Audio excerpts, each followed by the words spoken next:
राम राम शेतकरी मित्रांनो, आता आपण जे रासायनिक खतं जे आपण वापर करतोय आणि त्याच्याबरोबर एस कल्चर वापरलं तर चालतं का बुवा, आणि आपण जे काही नवीन 3 जीवाणू कल्चर तयार केलेले आहेत त्याचे परिणाम शेतकरी मित्रांनो, आपण काही 4-5 महिन्यापूर्वी आपल्या गावाच्या शेतात म्हणजे बाजूवाल्याच्या शेतात आपण प्रयोग केलेला होता.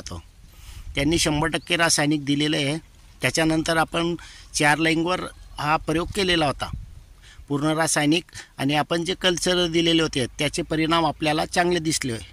आणि त्याच्यानंतर ते परिणाम दाखवून आपण त्या शेतकऱ्यांना सांगितलं की बुवा हे असं असं आहे. तर त्यानंतर त्यांनी वापर केलेला होता.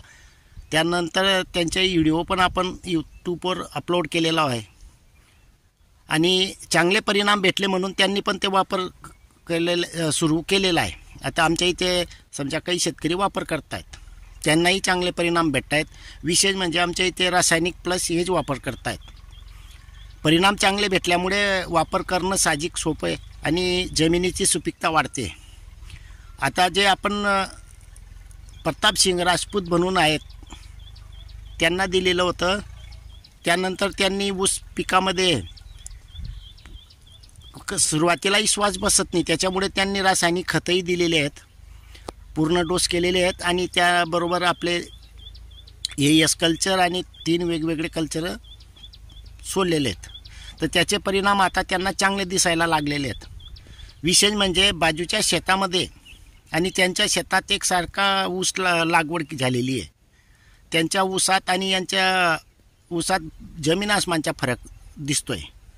तर शेतकरी मित्रांनो, 100% रासायनिक देऊनसुद्धा आपण कधी कल्चर दिले बुवा तर याचे परिणाम आपल्याला चांगलेच भेटत आहेत.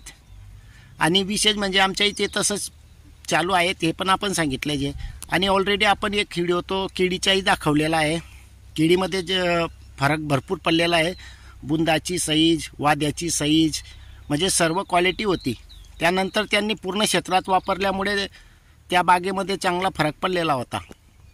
मित्रांनो, आपल्या शेजारील शेतकऱ्याचा हा ऊस तीच व्हरायटी रोपं आणून लागवड केलेली आहे आणि नोव्हेंबरच्याच दरम्यान लागवड केलेली आहे. पूर्णपणे केमिकल फर्टिलायझर्स दिलेले आहेत. आंतरपीक म्हणून त्यांनी हरभरा घेतला होता. त्याची वाढ बघा तुम्ही, तशी समाधानकारक वाटत नाही आहे.